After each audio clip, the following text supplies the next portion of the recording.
doing it. That's fabulous. Well, I have to say how honored I am. It's funny, Judy, just today I was thinking, should I add activist to my LinkedIn profile? That is, it's really an important part of my life. Sometimes people feel like they don't know how to act. And it's interesting to me because sometimes I don't know how not to act. And that can be really challenging in its own way. I often feel like a little too much responsibility. And it can be very, very, very overwhelming. And I'm feeling it right today, to be quite honest with you. Not that I'm responsible for everything, but I feel really raw. And I imagine that a lot of you have it similarly. The world is not good. But what I'm learning and trying to feel some gratitude for is that the problems that we're seeing so evidently right now, they're not new problems. They just maybe are new to some of us. And so I feel some gratitude that the problems are laid so bare right now. And so I am hoping and praying and working to make the change that's been needed for a very long time. And I'm just really hoping that because they're so evident now, we can't look away and that we will need to make change. So anyway, I probably wouldn't have said that. Judy, I wouldn't have said that, I'm sure, if you hadn't introduced me that way. So I'm grateful to be able to show up as my full self today. Thank you for inviting me to do that. And I'm grateful to be with all of you. And it is so evident that you've been on 60 Zoom calls because every one of you muted yourselves. No, I muted them. Oh, all right. I'm still impressed by you. As Judy said, I talk about stuff that we don't talk about. You know, we do live in a society that says, don't talk about death, don't think about death. What is wrong with you? That's so morbid. But you know what? I don't understand that view. Death is the only experience other than birth that every one of us will have. And we will experience deaths of many people in our lives. And it, in my mind, is so very important to be able to look at it and talk about it and have some power over it, because those things that we refuse to discuss have too much power. And they have really negative things happen in the world when we refuse to discuss it. And it's funny, I'm just thinking about that with just what we're seeing in the world right now. You know, that we have refused to discuss things that are very evident, and they have very negative outcomes because we refuse to discuss it. So what I'd like to do today is talk about a few things, but really what I like to do is provide a space for you to ask questions, for you to bring up some things that have been weighing on you, because the truth of the matter is, even though we pretend that we shouldn't talk about, well, we don't pretend, we say we shouldn't talk about death, but that's just pretending that we don't have thoughts and feelings and questions about it. I cannot tell you the number of times somebody will say to me, I have the weirdest question. In my 11-year career, I've had about 2 questions that I haven't heard a million times before. People just feel like they are weird for having questions. And so I really invite you to take this time today to raise your hand like this, or do your hand on the, you know, on the screen thing in Zoom, and to really have a conversation about things that maybe have been weighing on you, or things that you wonder about, or things that you've been told that you're not sure are correct. So often people ask me how I got into this, and I'll tell you, I did not know that being somebody who would help people put their funeral or memorial services in place long before they're needed, I didn't know that job existed. I don't have a background in social work or psychology. I do have a communication degree. My intention was to work in media. I worked in television for a very short time. And then I followed my husband, who worked for the Associated Press. And so we moved a bunch. And then I had children. And anyway, but I've always been somebody who was good at talking about hard stuff. I was the person who, when my friends were worried about having a sexually transmitted disease or being pregnant in high school, I was the person that they turned to. I was the person that they knew could talk about that with them and help them to figure out what to do with whatever they learned. I was an AIDS educator at the very beginning of that. I was teaching young people. I was in college at the time, and I was teaching young people about AIDS and how to protect themselves. I was a peer counselor. I've just always been that person. And then when I was 26, my very, very close friend, Michelle, who I'd been friends with since 9th grade, got a glioblastoma, which, if you know anything, is the brain tumor that John McCain had, that Ted Kennedy had. It's terminal. It's always terminal. But people who knew Michelle couldn't go there with her. They would all say to her that she was young and she was strong, and so she'd be fine.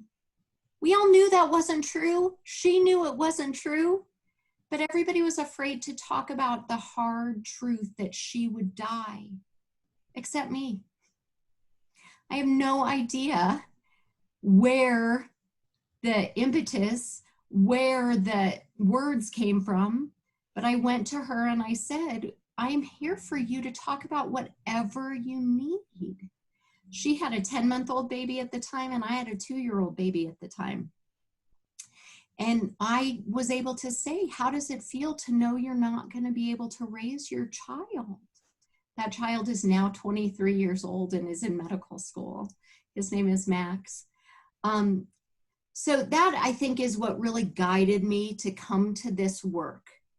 And most people who do the work that I do, doing prearranged funeral planning, do it in a very typical way.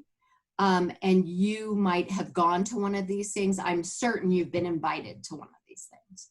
They invite you to come to the Red Lobster, or often it's the Fresh Fish Company, and go watch a presentation. It's a PowerPoint. You're really not allowed to ask questions. You just follow along in this PowerPoint, and then they twist your arm to make an appointment with them, and they twist your arm to put your funeral plans in place. And, you know, it's a real sales presentation. Well, when I started my job at Feldman's, they didn't have anybody who did this. And so I didn't have any training, and that's been really a good thing. I had to figure out, how was I going to connect with people who are the right age group, who might want to use Feldman Mortuary. So I went to Jewish Family Service, and they at that time had a program for bereavement. And I thought, they're going to know the right people. So we created this series called Before the Mourning, MOURNING. And I brought in a bunch of speakers, and I became a speaker to talk about this stuff. And I've been doing the same thing for 11 years. And in those 11 years, I've never done a PowerPoint presentation about prearranged funeral planning, and I never will. What I talk about is all these things to help us each learn to talk about death and how to create a path for those who we love to walk on when they need it most. So with all of that background, what I'd like to ask is, what brought you here today? What made you feel like this was a good use of time? And not just because you've been doing it 60 times in a row and you didn't want to lose your credit for being there every time. Is there something that made you want to talk about this with us today? Is anybody gonna? Yes, thank you, Jermaine. I have a funeral plan. Uh-huh. I'm of that older, vulnerable group. I'm over 80. I Mhm. lost my husband 10 years ago, Mhm. and I'm losing a lot of friends Mm. just because of the age group that I'm in. Yeah. Many of my friends, as a matter of fact, just lost one yesterday who Oh, I'm so actually was in sorry. her 60s. She Oh. passed away. I've been watching that and being there for her for the last year. Mm. I'm here today because sometimes I just need different words. I think I'm very compassionate. I'm certainly a person that gives of myself whenever I'm needed, but I'm anxious just to hear your words, even though I have my own. I have a pre-plan. My husband had one, and we Great. have just one son. And Mm. so in fact, my son has said the greatest gift that I've ever done is to have that in place so he Mm. doesn't have to worry about all of that. But nonetheless, what I'm saying is, in short, I just need new words. I need new words, and I think I do the right thing, but I'm probably will stand corrected. Thank you. Well, I bet you do the right thing. What I'm hearing you say, and please correct me if I'm wrong, that you feel like there might be something that you can say that would really make a difference for somebody who's bereaved. Is that what I'm hearing? Exactly, exactly. Okay. And I don't say that I've created any animosity with anyone, but I Sure. want to brush everything up. Let's put it that way. Refresh Great. in my terminology. Okay. Well, what you're going to hear from me might be opposite of what you're expecting. I don't believe there are magic words. I believe that there's a right thing to say. Um, I believe that there are some wrong things to say. Um, Maybe that. yeah, and we'll go over some of the Yeah, wrong I have. things to say. But I don't think that there's I can't imagine there is something that we can do that will fix somebody's bereavement and make them feel all better. I It's not possible. It's not possible. And many of us think that there are some magic words. We feel like it doesn't sound like this is true for you, Jermaine, that you think, well, there are magic words. I don't happen to know those, so I'm not going to do anything. That's what a lot of people do. They just No, withdraw. No, you're stepping in, which is great and super important. But there really are not magic words, except for maybe I'm here to listen to anything you need to say to me. I'm just here for you. I'm just here. And I always say to people, it's the most important thing is to be physically present. And these days, we cannot be physically present. So what I typically suggest is go over, sit down, put your hand on their shoulder and sit quietly. We can't do that. So that makes it, what I'm going to share, that much more challenging.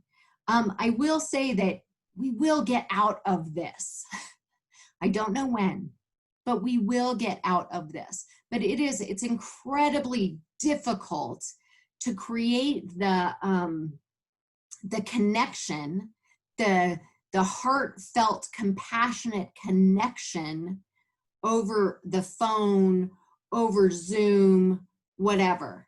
So I don't know how to fix that, but I just want to acknowledge that.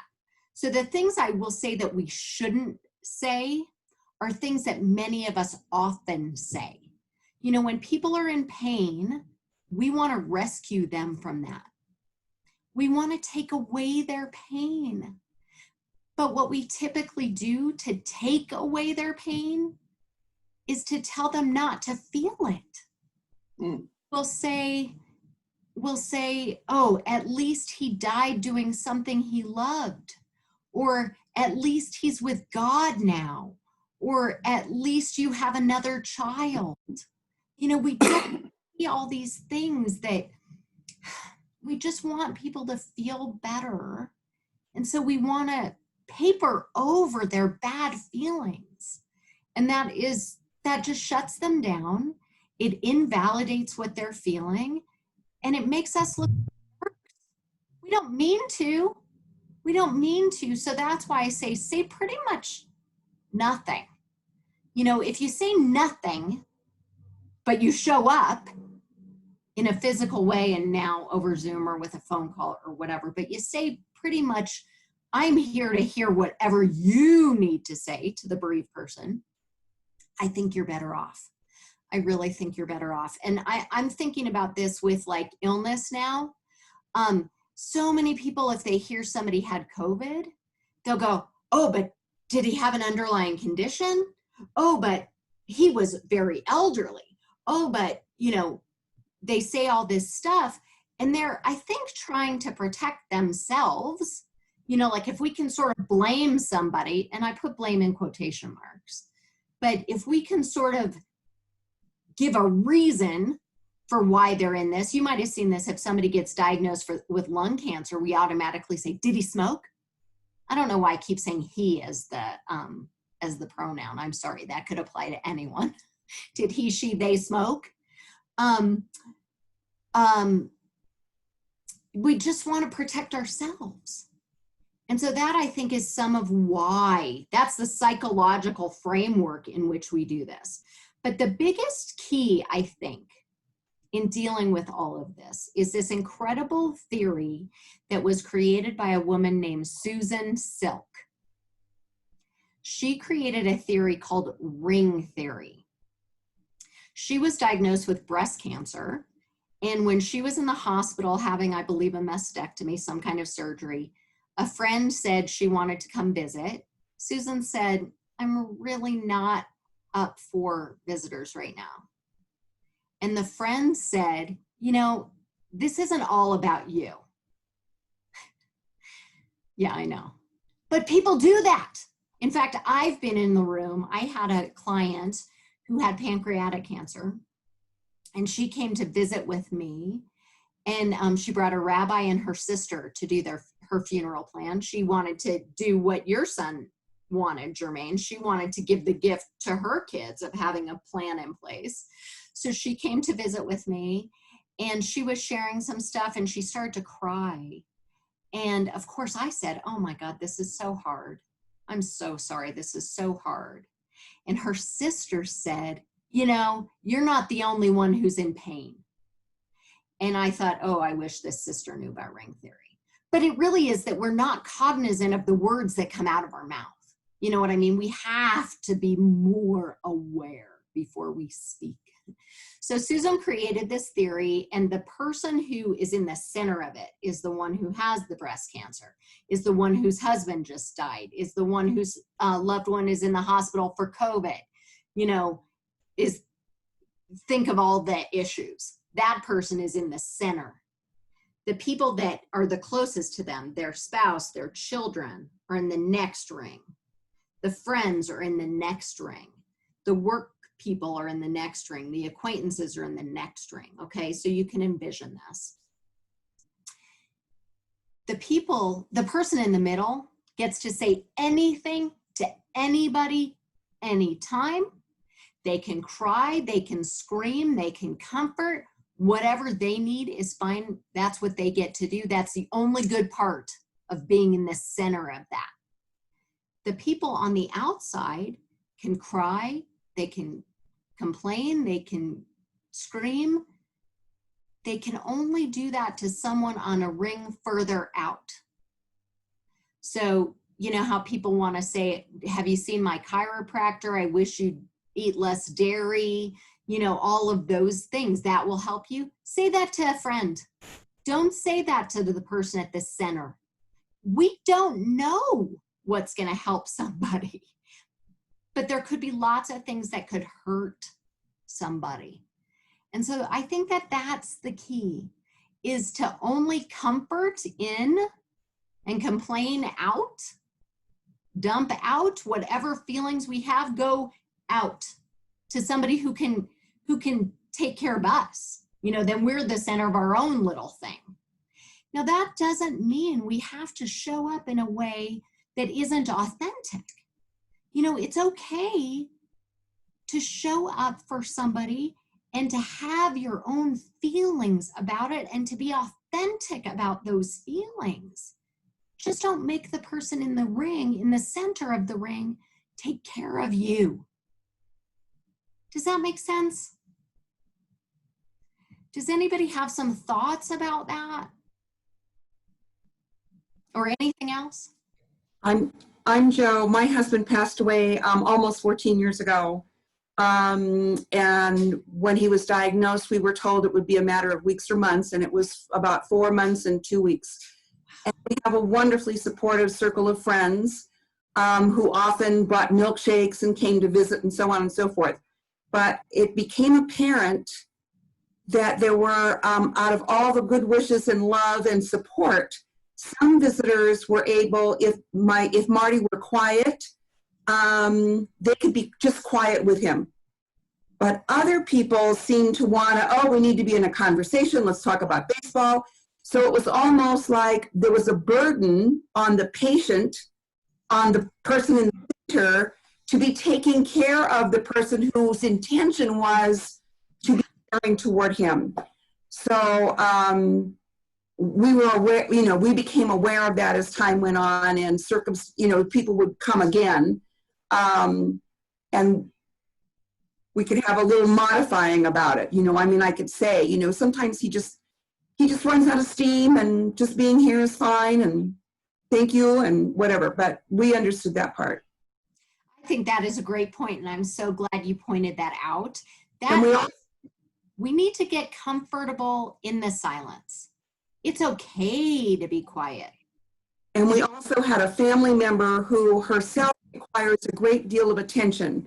And I was pretty insistent as the primary caregiver that she be accompanied by another family member, a nephew or a niece or another somebody, because I would not be able to, I had a tendency to want to be her rather than my primary job, which was to be loving and comforting and a health helper to my dying husband. So I found myself being protective in that way too.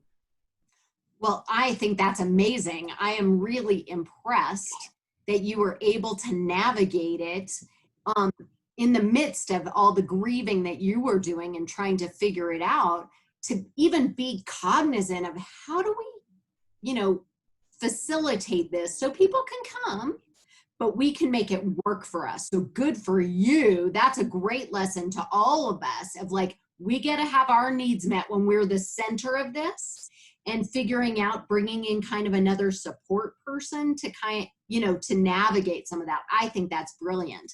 The other thing that leads me to think about is the thing that we often do to people when they're in the midst of something is we say to them, oh, I'm here for you. Just let me know if you need anything. You just call me if you need anything. I'm here for you. Well, that puts the burden on the person to do the reaching out. It puts the burden on the person to figure out what they need. And they might not be as good as Joe to figure out what they need. But most people are not going to want to impose on other people by doing that. You have to be pretty good friends, pretty close to call somebody and say, I need you to do da-da-da.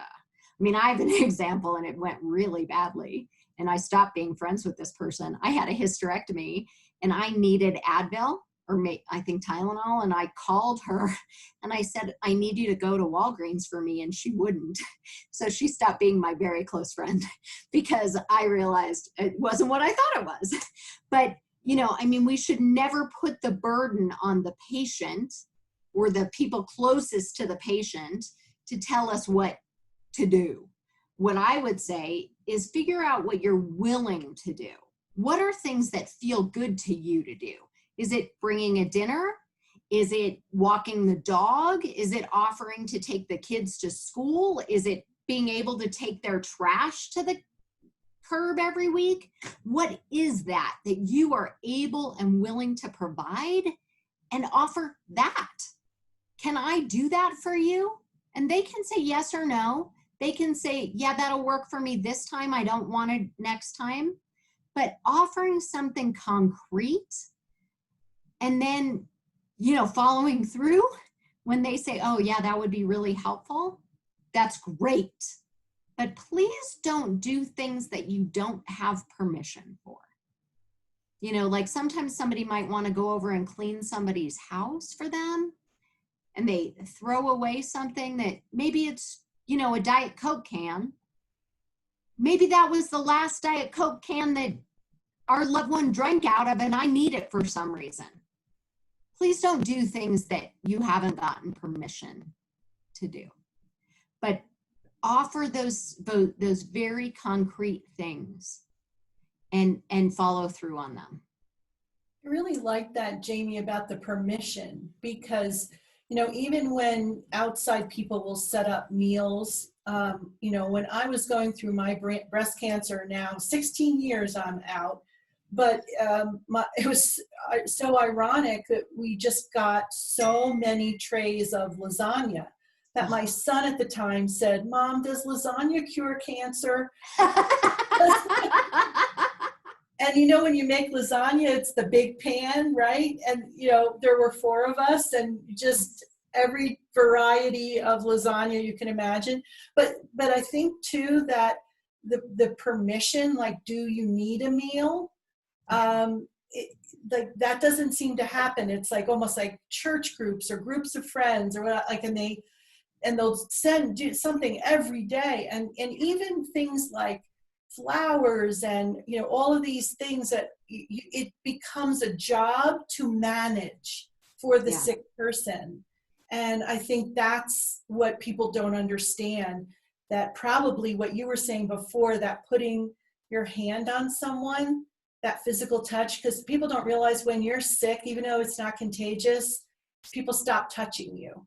And so that is so important. I remember some of my girlfriends would just come and put their arm around me, and that was all I needed. So I didn't know that. Yeah, they just stop touching you, and yeah, it's a weird thing. So really, what you said before, no words but physical touch, if it's acceptable to the person, is better than anything else. I think, in my opinion. And you're leading me, hang on one sec, Joe, I'm going to throw one more thing at you. You're leading me to think about those, one of the greatest things you could offer to do is to create the meal calendar. Yes. Then you don't get 120 lasagnas. And now versus 16 years ago, my God, it's so easy. It's so easy. There's no phone tree. You just send out an email link. It's so easy. And then people can see on Tuesday they add chili. Okay, I'm not going to make chili. You know, okay, and since we're technology, there is an app for that. Yeah, there's a lot of apps. Right. Yeah. So that could be one of the classes in the 60, you know, to keep going, is all the apps to take care of stuff. Right. Jermaine. Oh, Joe, I'm sorry, Joe. Go ahead, Joe. We did 2 other things. We asked 2 of our very close friends to handle all the calls of people that wanted to know, how's it going? How was the appointment? What did they say? What's it like now? So that those calls weren't coming directly into the house. So these 2 people, we kept them up to date, and then they handled the rest of the, quote, telephone tree. Yes. And now there's technology for that too. Yeah. But a lot of incoming is not helpful. Yeah. I think that's a great point. I mean, everybody's circumstance is different, but yeah. And that's the other thing, is we have to meet people where they are. You know, it's interesting. I was teaching a class once that Judy was at, and I was talking about the language that we use around illness. And we talk about being a warrior. We talk about somebody fighting valiantly. And like, I don't think that language fits for everybody. And so I think we have to think about and figure out where those people are, you know, what is right for them, and meet them where they are, and not where, you know, we have to be really aware. And that's hard. And that's being very focused on the really affected people, not being so internally focused. Jermaine, did you have something else you wanted to bring up? Oh, I was just going to say, this is timely because I indicated previously that my friend just died yesterday. Yeah. And she had been under hospice, and we knew it was just a matter of time. And when there was a group of us that were always there as a little group for coffee and, you know, socialization. She'd been fighting her cancer for over a year. Mm. We all wanted to do something. So we, you know, just talked to the daughter who was there. And she said, you know, you guys always did coffee. And she said, how about just rotating and bringing us Starbucks and putting it on the step and rotate that every day of the week, you know, just a sign. And you don't have to ring the bell, just so that is what we were doing. As every day, we would, between 2 and 3, one of us would go to Starbucks and get what they liked. We knew what they liked, and take it to the house, set it on the step, and just drive away. There was no communication at all. That's awesome. And it's kind of interesting because yesterday would have been my day again. We'd been doing this for a little over a week. Now I'm confronted with the situation. I am a Catholic, and of course, masses have been, you know, not having them. But she is having a funeral liturgy tomorrow at in the afternoon. And I just got an email this morning from the pastor that there's only 35 seats available, in addition to the ones, of course, for the family. And I'm perplexed. I don't know whether to try to go. I don't know what to do. And I don't know what to say. And I don't know what to do about 1 o'clock tomorrow afternoon. So there I have it. One question I have for you, do you know if they're going to stream the funeral? No, they're not, because she will not be buried here. This is just a funeral, the Christian burial, and then they'll be leaving to go back east to where she'll be buried. So maybe I didn't use the right question. I'm sorry. Are they going to stream the liturgy? No, not to I don't know that. I wish that's a good idea. Maybe I should ask the question to the pastor. I would ask the question to the pastor. That's a great idea. Thank you. I'll do that. There you go. We're done. At least because I just don't, you know, 35 seats, and she was very active in the parish, and so. But it sounds to me. That's a great idea. Thank you. Okay, do that. But it sounds to me, Jermaine, that you're in the very inner circle.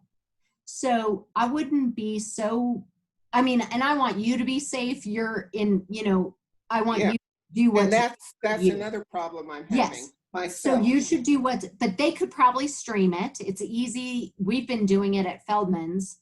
And so I bet they could do it. But also I just don't want you to discount, you know, who you are to this person. You're important to this person, obviously. And thank you for that suggestion. I'll do that right away this afternoon. Yeah. Good. Wonderful. Who else would like to bring something up? I do. This is Zena. Hi, Jamie. Yes. Zena, where are you? I have just my picture. I'm in Denver, and I've met you before at a networking thing. But when you were talking about empathy, it brought to mind a YouTube video from Brene Brown on empathy. And maybe Judy can put that in the follow-up email she sends. It's a 2-minute video, like a cartoon animated. You might have seen it. I've seen it. When the bear goes down to help to sit with the boy who's sad, and the person that comes up and looks in the hole and says, ooh, that's dark in there. Do you want a sandwich? Like what you were saying, people trying to help rather than just sit with them. So that might be fun for people to view, but thank you. I would agree.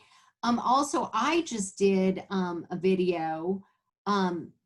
Judy, I don't know if you got it or saw it, but I just did a 15-minute video just talking about how to create this new normal, to cope in this new normal of coronavirus. And I really leaned heavily on Brene Brown. I do. I lean very heavily on her. And that's a big part of my practice, is in helping people learn how to be more authentic and honest and vulnerable. And this stuff is hard, but thank you for bringing that up, Zena. I appreciate it. What are some other thoughts? Tom, did you have something? Oh, you're muted.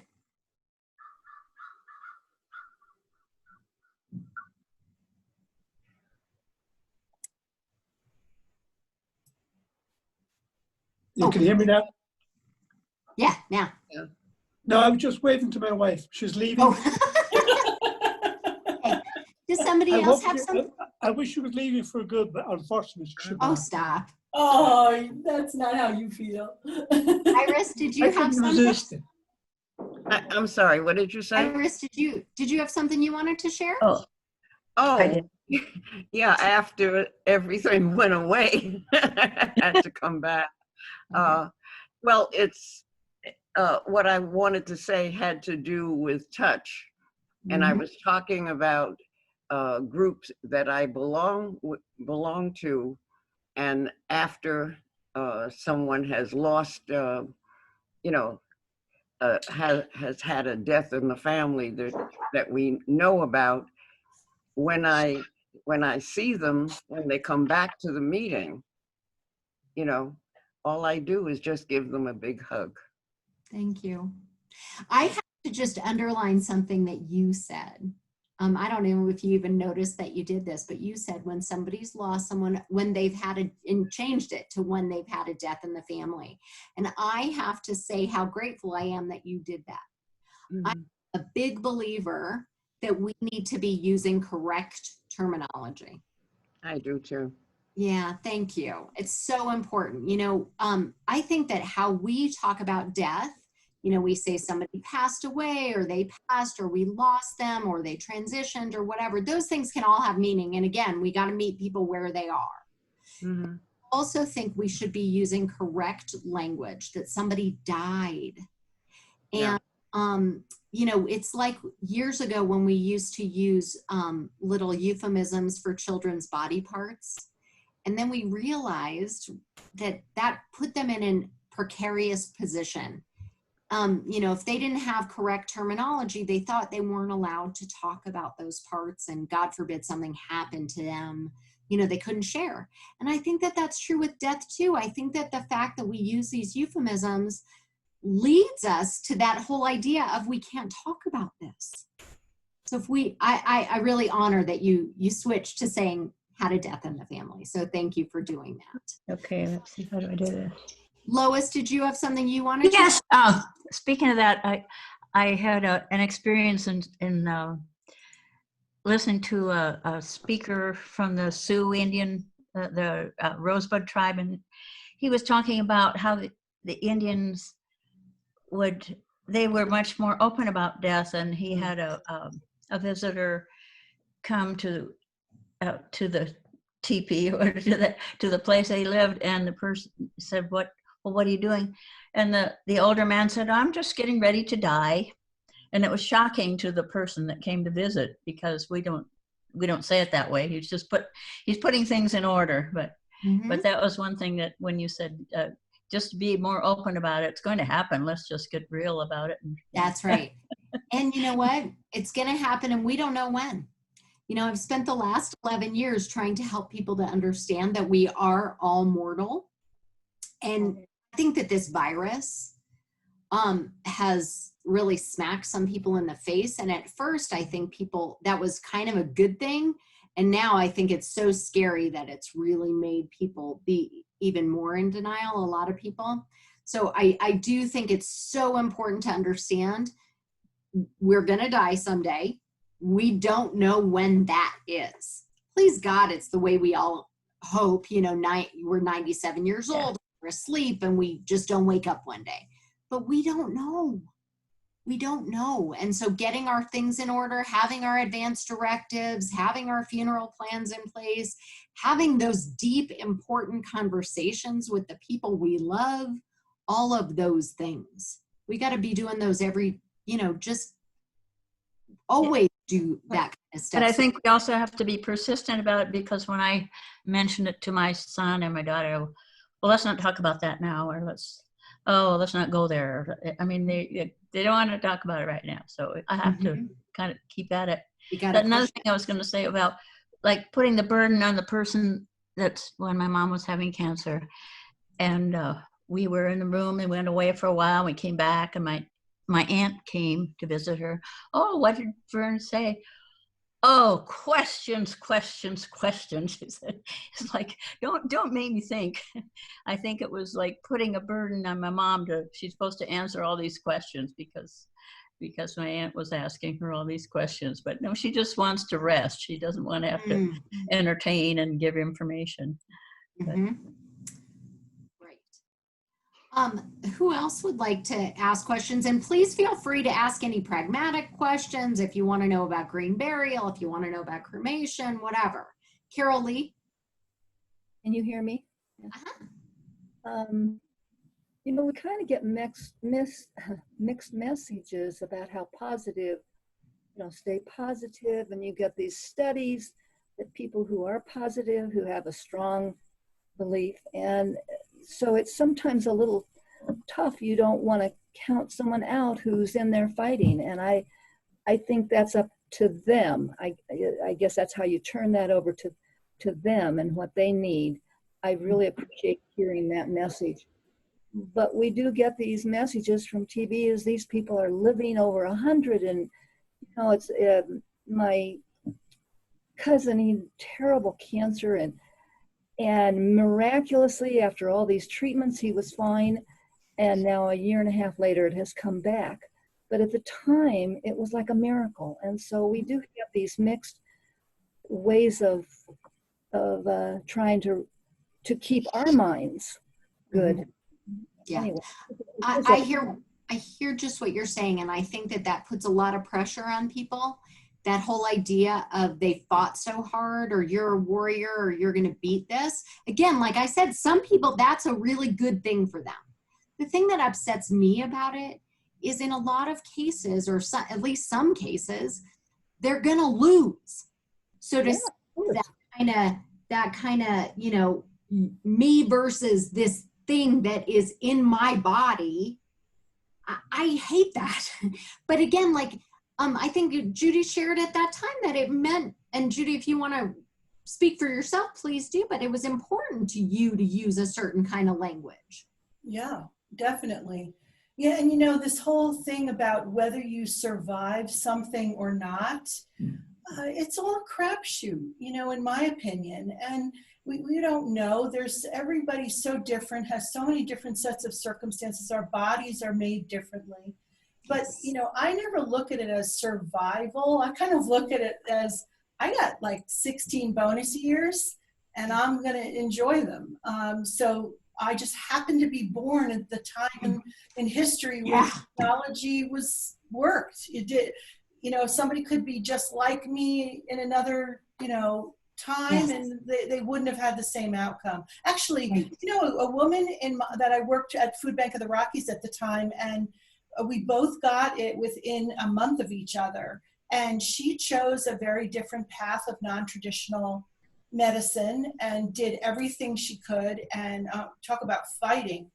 And I'm here and she's not. And, you know, but who knows? I mean, you hear the opposite too. So yeah, I think that it is this matter of, you know, that good attitude about when I woke up and I'm breathing, even if I'm throwing up, I'm still breathing.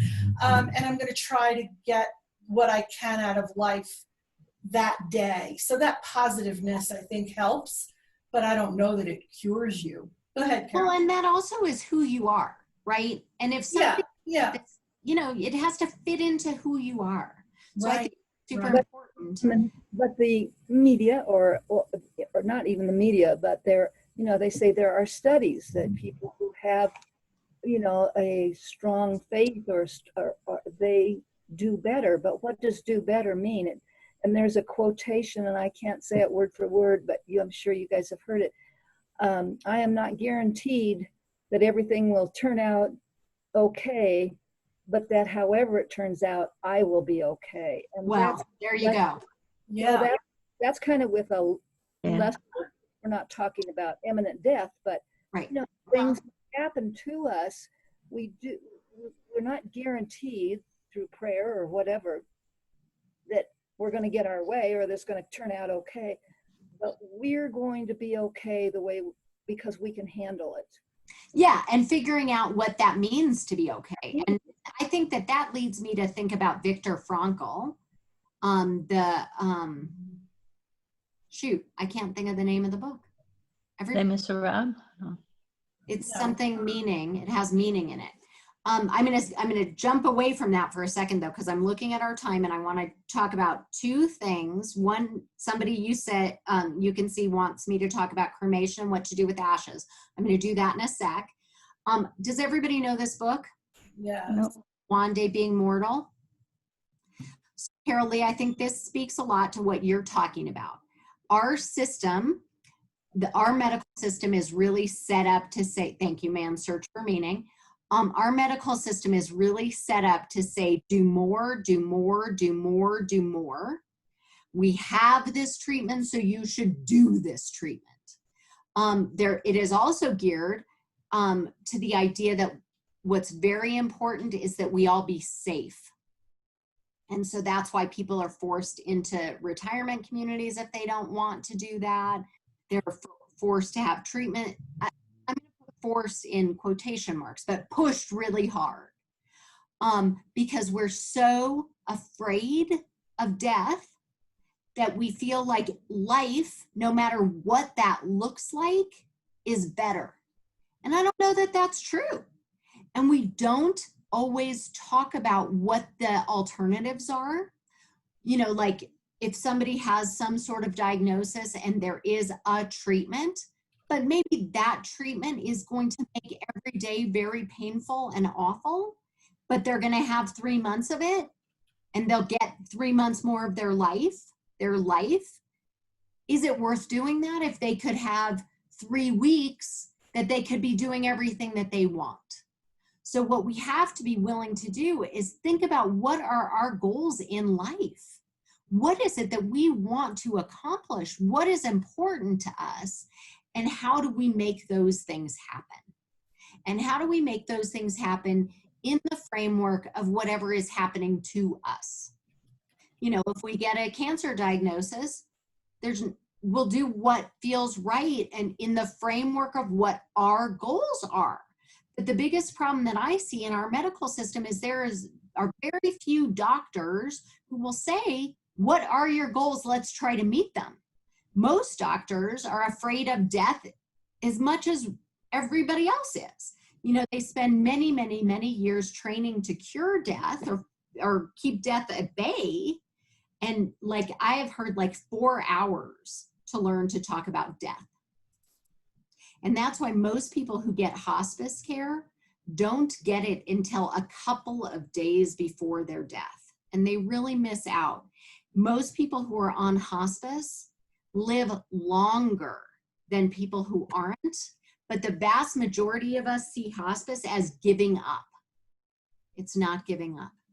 It's being able to live and to have the support that we need to live and to live in the most comfortable way possible. So I want to just, you know, do a little plug for hospice. Now, I do want to take the time to talk about cremation. And Sandra, if there's more that you want to know specifically about cremation, please either chat it or ask it. One of the things I like to bring up about cremation is that most people don't know very much about what it is. You know, we really talk about ashes. Ashes are not what we think, that's not what it actually is. So when somebody is cremated, the body goes into the crematory. It's called a retort. It takes about an hour and a half. Our body is mostly water, so most of it evaporates. And then the bones are processed. So that's what we think of as ash, is really ground bone. And a lot of people believe that cremation, they think it's a great idea because they want to be environmentally, they live an environmentally aware life. And they think if they don't take up space, that's good.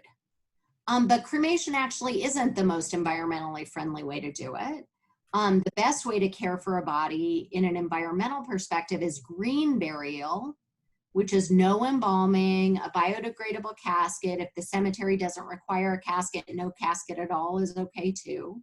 So that's something. Sandra, I don't know if I'm speaking to what you're wondering. You also said what to do with the ashes.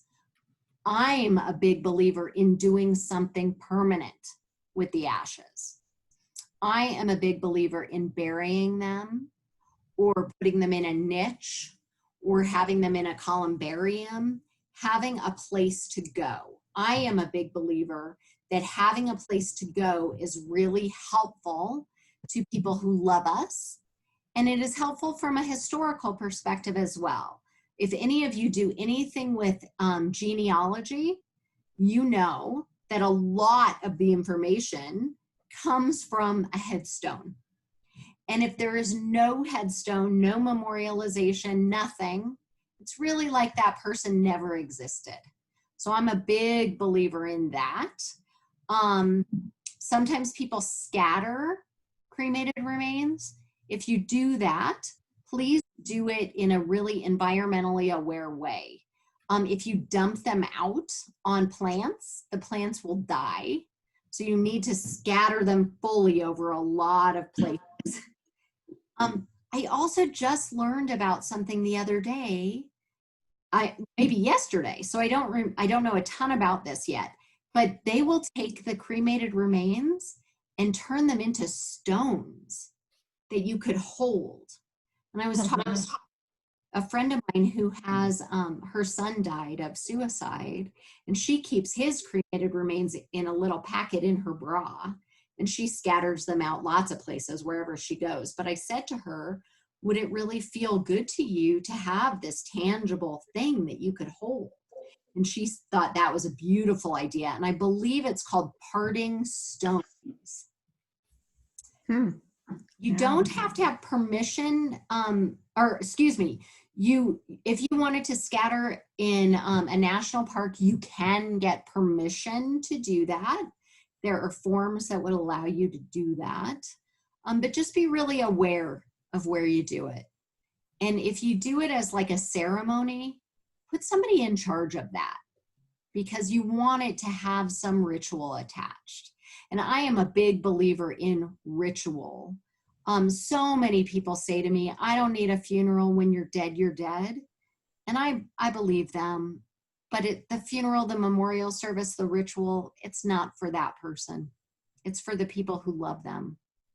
And it gives them a communal time and a space, a context in which to create the path to walk on, to start creating their new normal.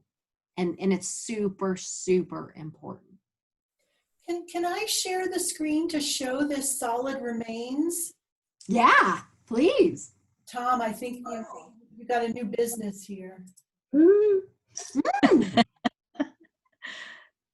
Gosh, making the cairns out of this would be neat. I know. So yeah, look at these beautiful stones for people or pets. There's a little tower for you. Mm-hmm. And it's not super duper expensive. Like it's, for a person, it's like, I think it's about $500. Really? And I think it would be a great idea because people feel burdened by ashes.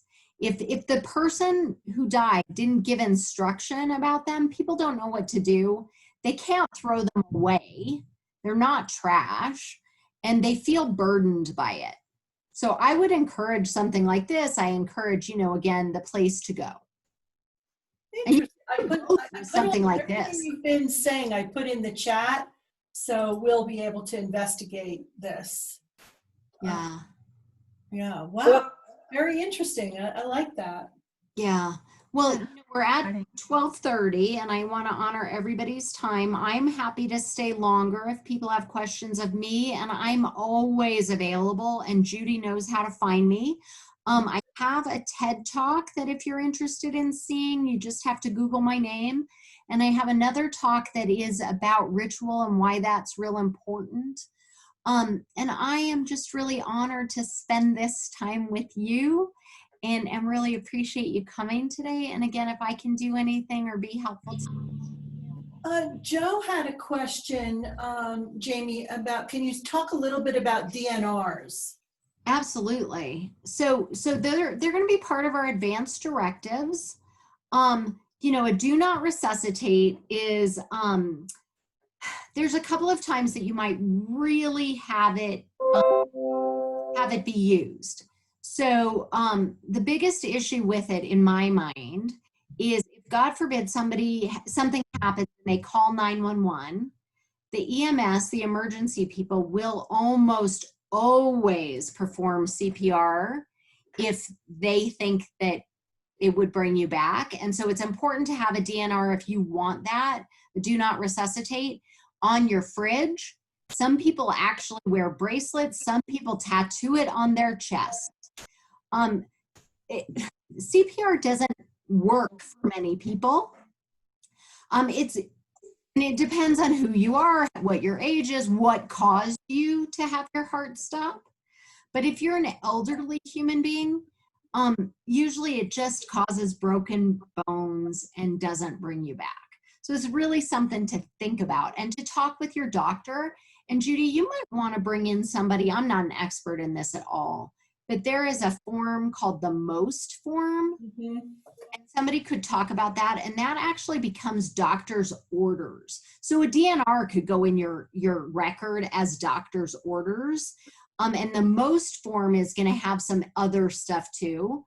Advanced directives as a whole are super important, and that's going to be powers of attorney, healthcare and financial powers of attorney. That's going to be for anybody who, if you couldn't speak for yourself, you need somebody who knows what your wishes would be, but that also really entails having a lot of conversation. Oftentimes people sign powers of attorney and they give that power to somebody. They never have a conversation about what it is that they want or what's important to them. So then you get on this, what I would call the path of least resistance, and the path of least resistance is usually more medical care. Yeah, and if you ask, or if you look really at doctors and nurses, very few want to be resuscitated because they understand the consequences of if you even do live through it. So yes. You have to look at what your personal health situation is, and that is a good idea to bring in somebody about the MOST forms. And there's also a group called Tomorrow's Choices. Do you know them? No. They do presentations about advanced directives, and then they even do signing ceremonies. So they'd be a great resource for all of you as well. Okay, I'll put that in there too. Great. Thank you, Jan. Yeah. Oh, my pleasure. Oh, good. There they are. Did anybody else have anything they'd like to ask or? Jamie, I have one question. I used to have a really great survivor's checklist. Do you have anything like that? Was it like about you call the insurance company and call the credit card company? Yeah, like just a list of, just to help you not forget to do certain things. I have something. But we maybe should Google too. Yeah, well, I used to use the one from My Wonderful Life. Mm-hmm. I wonder if it's still. Joe, do you have one? No, but I wanted to add that in my folder, I made sure that all the boxes that needed to be filled out for the death certificate were known. I mean, I finally figured out my late husband's mother's maiden name, but if I die here in Colorado, my power of attorney and may not, unless I have written it down for them, they would not know my mother's maiden name. So all the documentation that goes in those boxes for the death certificate, I have that information. I'm thrilled that you've done that. I think that's great. However, I'm going to suggest taking one more step. If you would do a plan with a funeral home, they will take all the information for the death certificate. They will know all your choices for cremation, burial, whatever, and you can even pay for it in today's dollars. And the reason I say take that next step, well, financially it's smart. As Jermaine said, you know, her son says it's the best gift that he's ever gotten. But also, you know, you have this great list, but usually when somebody dies, we don't go back to that stuff. We go to the funeral home. So having it there where they'll know where it is really smart. I had a client or a friend who shared that her dad wanted to be cremated and scattered, and he had given them a list, but they couldn't find the list, and they're never going to believe they did it right. Dave, did you have something you wanted to add? Yeah, I just wanted to say my parents made all the arrangements for their funerals, and actually we met many years ago when we did that. So don't remember how many years ago, but I remember. that's when we decided to do that as well. And I think it's a really good idea. And thank you for all of your help when we did that. Oh, it was my pleasure, Dave. Thank you for saying it. Anybody else? We're seeing. I have a question. Yeah, I'm sorry. Who is that? Sandra. Sandra, hi. Yeah, you were talking about the stones. Do they disintegrate after a time period? I know nothing. I found out yesterday. I'm sorry, but take a look. I doubt it. In the chat, and so I'll incorporate that in the. I'm going to send an email for the whole week's worth of programs with everything that we captured. So it'll be in that to you. Yeah, I'm sorry. I'm just learning about it. It sounds super cool, doesn't it? Yeah, I just don't want my kids to keep the ashes in the house, or for them to keep it. Well, so what about getting a cemetery plot for them? I think that would be for a whole. To bury the just like your body. No. You could do it with cremated remains too. Yeah, but it's an expense. I don't think that needs to happen. Well, there are group things called ossuaries. It's very inexpensive, and they put a lot of people's cremated remains there. But you know, scattering is okay too. Whatever is right for you is fine. But there are inexpensive choices that give a longer term place. Okay, is that like the wall you see with people's No, that's a columbarium. An ossuary is where the cremated remains would get dumped in. I should come up with a better word than dumped. But placed with a lot of other people's. So we're all mixed in there together. You're all mixed in, and that's what makes it pretty inexpensive. Okay. Yeah. So there are choices. Okay. What I was thinking with the stones is to just set one stone on, like my mom and dad's, they're buried, on their tombstones. Yeah. And just setting the stone on each one of them. The one thing I would be concerned about it, I love that idea, but if they disappeared, I would know how your family would feel about that. You know, Sandra, it might be possible that your cremated remains could go in the plot of your parents. It might be possible, depending on where they are and what the Senate's rules are. Oh, really? Yeah. Yes. Yeah, I know that they said in New Jersey where my parents are. So my dad was buried, his body was buried, and my mom was cremated because she was here. And then we had the burial in New Jersey. But they told us that on top of my dad, there could be 4 cremains. And then we have that other plot where it's just my mom's cremains. So I don't know how many we could put in there of our family. Yeah. Wow. So that's a great choice. Yeah, so just find out. Okay. Tom, did you have a question? Oh, Tom, you have to unmute. Tom, unmute. How's that? Yeah. First off, you did a great job. Fascinating subject. Thank you. And Judy, I came to a decision. and a very appropriate decision, I might add, that when you talked about the stones, Carol is going to put me on the shelf in the stone form when I'm gone. Yeah, you of all people should be Yeah. ending as a stone. There's just one problem. When you showed the stones, Jude, I didn't see any green stones. So if I can't come back in green, Irish green, Oh, your forget Irish about it. green? Forget about it. Actually, Somebody could paint. there was a question about color. No, that's phony. That's Yeah. phony. No. Joe? Yeah, my father, we're getting it near the end of the great generation, but I've been married twice. Both of my husbands were also military people. My father was buried at sea, and it was, a beautiful ceremony. They send you a video, at that time, a video, and of course you receive the flag, and they toss a ring of flowers into the ocean. They give you the marker, longitude and latitude of where the ceremony was held. And so nobody has mentioned military burials, but for some of us, that's a possibility for our parents or our spouse. Yeah. Yeah. Iris, did you have something? Oh,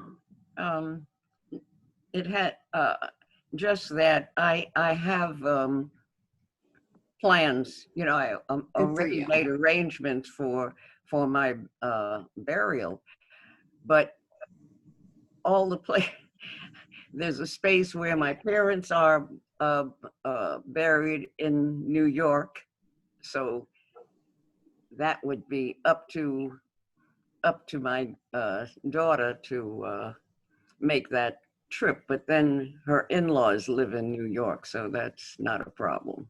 Right. I think. Good. Good. But you live in Denver? Yeah. And you've arranged to get your body shipped to New York? Well, unfortunately, I already made arrangements for cremation. So. Well, if you feel unfortunate about it, you maybe could change it. Yeah. So you'll let me know if I can help you figure anything out, and we could do that privately if there's any questions you have. I saw Gail, did you have something? Yeah, I just wanted to say something that we should all be thinking about today or for tomorrow is June 6th, D-Day. And we should all be thinking about the deaths of all the people who have given us our country that we know today. Yes, even though it's challenging right now in everything that's going on. But, I was thinking about it this morning, and I was thinking, we wouldn't be living the lives that we're living today if it weren't for our greatest generation. Right. So I just wanted to think about them tomorrow, since we're on the subject of death. Thank you. Thank you. Thank you, Gail. And I just really appreciate everybody today, and I'm grateful to you, and thanks for having me. And thank you. So appreciative Thank of you, Jamie. Oh, what is this? So this is the virtual of either applause or love, whatever. Oh, thank you. That's new for me. You just got a standing ovation. That's so lovely. Thank you. And I hope that we will all, in addition to thinking about veterans, and I appreciate that too, and I hope we will all do what we can to make this country be what we think it is, or what we're told it is. I hope that we can make it live up to its aspirations. Or what we want to leave for our children and children's children in the future. That's Absolutely. really important. Absolutely. Thank you so Thank much. you so much, Jamie. You're Be always healthy. interesting, inspiring, and I always learn something new. So everybody will get all the information, and including Jamie's TED Talk and things like that. So we'll have all the information about her. If you want to look into more, you certainly can. And also, if anybody wants to hang out for a second or two after, I think some people had some program ideas they wanted to tell me about. So that would be great too. because Okay. I had one, Judy. 60. Well, Bye, we have to- everybody. Goodbye, I'll look forward to Bye. seeing you in real life sometime soon. Yes, I hope so. Take good, Yeah, and you take good care of yourself, and tell your son I said to be careful. thank you. I always go with him. Oh, good. I'm glad you're together. Yeah. Thanks, Okay. everybody. Be well, be safe. Yep. Bye-bye. Bye, Jean. You too. Thank you. Bye-bye. Bye. Bye. So, Amy goes Judy, to every protest, and oh my gosh, there's been times I've been so worried about her. oh, wow. No, she just like, with all the kids in the different camps at the border, for the people that are trying to get into the country. Yeah. And Refugees. the work she does in this community Really? is unbelievable. Wow. Just fantastic. She just is never she's gonna fight for anybody who can't fight for themselves. She's just amazing, and in a good way, in an intelligent way, in a way where she makes sure that those of us that are connected with her are really super well informed. So I look to her too as a great resource Wow. for information. So yeah, she is quite an advocate. But I'm so glad she was able to do that for us today. So does anybody have any suggestions I for do. me? Yes. Judy. Wait, I need a new Can't get my. speaker. Okay, go ahead. So Judy, I was thinking about buying a Fitbit or a similar type of tracking system, and I wanted to know. I was thinking maybe a class on what the different levels of Fitbits are, what each one gives you, and how you can sync it up to say your phone or your computer or whatever. Okay. I'm at ground zero. I would like to get one, but if I get one, I would like it to be one that is going to have all of the items on it that are beneficial to me, or that I Well, want. and you know what? Maybe what we can do is I have, I think, 20 or 12 or 14, something like that, Fitbits at the center. Oh, you do?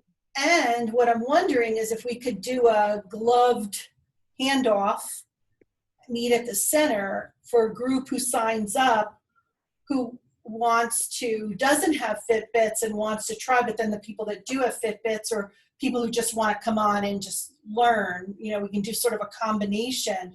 So there's a woman, Fiona, in New York, who runs everything for Senior Planet concerning health and wellness.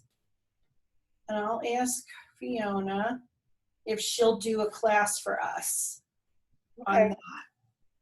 Doesn't Abraham do the health and wellness? Yeah, or Abraham could do it too. Yeah, I'll ask and see how they'd want to manage that.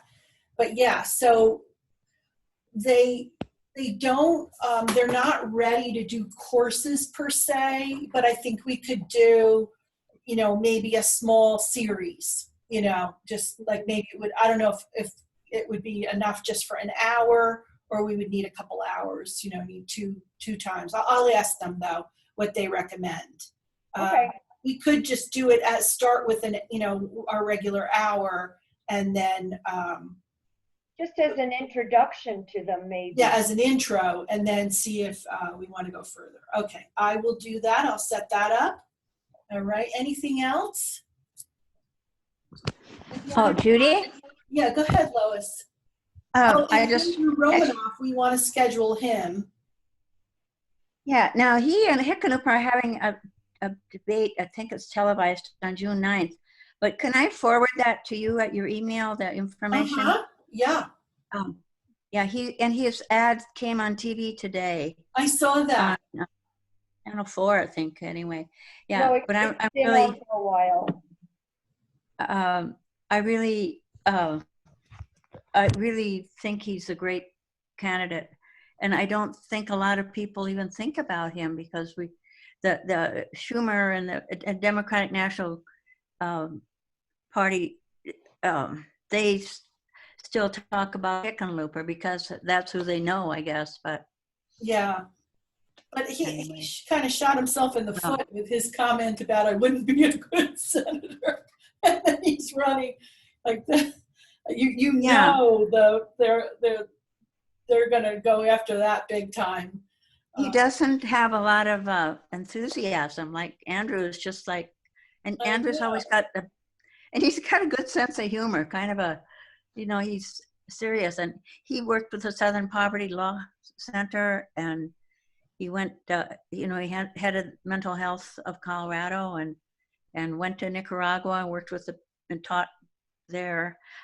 He's got such a great background, plus a great, great education and experience. It's really. Yeah, so just like we did with Chris Hansen, we'll ask him if he wants to do a town hall with us.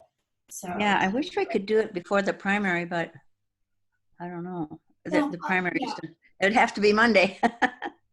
Yeah, the primaries. The primaries on the 30th of June. So, but if we could let people to know, and I just got an email, but I don't remember the information about when the debate is. It's I think it's during the day on the 9th. On the 9th is. And that the ballots go out on Monday, so the ballots would come so it'd be good timing then. Yeah. We could just get them early. Well, those time slots that I lost that I had planned, so we've got good slots to put him in if he wants to do it. Yeah, so that would work. Okay, that's a good one. Any other ideas? No, I would love to have that. Stuff you're interested in that we haven't covered? Judy, Chris Hansen is a local representative, isn't he, in our local state government? And for Colorado, Southeast Denver. Yeah. Okay. Yeah, just I have an issue that I would like, and I probably have to email Diana to get. But I have something that a bill I would like to see the House and the Senate take up. So we can definitely. I would love to get her. I would love to get. That would be great, because I do have something that I think this country really needs going forward, and that is, I think we need to have term limits to Supreme Courts, federal courts, appellate courts, and especially now with what is going on with all these judge appointmentships. Yeah. And I also, in a way, think that our congressmen need to be term limited as well, because look how many times we have congressmen that have been in there over and over and over again, and nothing changes. So there's no new blood, unless they lose an election, but there's no opportunity because they've been in there for so long that they usually just get reelected again. Yeah, that's where my husband, you're aligned too, and I too, with that term limit thing. But okay, I just really think that's important. And if she'd be interested in talking to us. And I would bring that up to her to see if she would work on a bill or something like that. Because I just think going forward with where we're going now, it's more important than ever. Right. Carol, did you have something? Oh, wait, Carol, you're on mute. Let me unmute you. Sorry. Go ahead. I see the light go around it, and I think that I'm speaking. Ironically, Diane DeGette, we wouldn't have all that wonderful experience if we had term limits with her. She's been. That's true. That's right. And so I think we say we want term limits, but we also want some experienced people too. So it's a tricky thing there. Yeah. No, I agree with you. I agree with you, Carol, on that. That's for sure. And I thought about that with Diana DeGette. It's just that I know that she's in my district. Of course. But it just depends on so you give them 2 terms 3 terms, something like that. Look, our president has 2 terms. So 2 terms for a senator is 12 years. Yeah, that's a lot of experience. So That's a yes, lot of I have time. to pop off. Yeah. Another meeting at 1. So Oh, okay, Judy. not anything else, you can email me and just let me know. Okay. But I will act on all of this right away. Okay. Thank you very much, everybody. Have Yes. a good weekend. Yeah. Thank that's you. right. Have a great And thank you, weekend. Judy. Bye.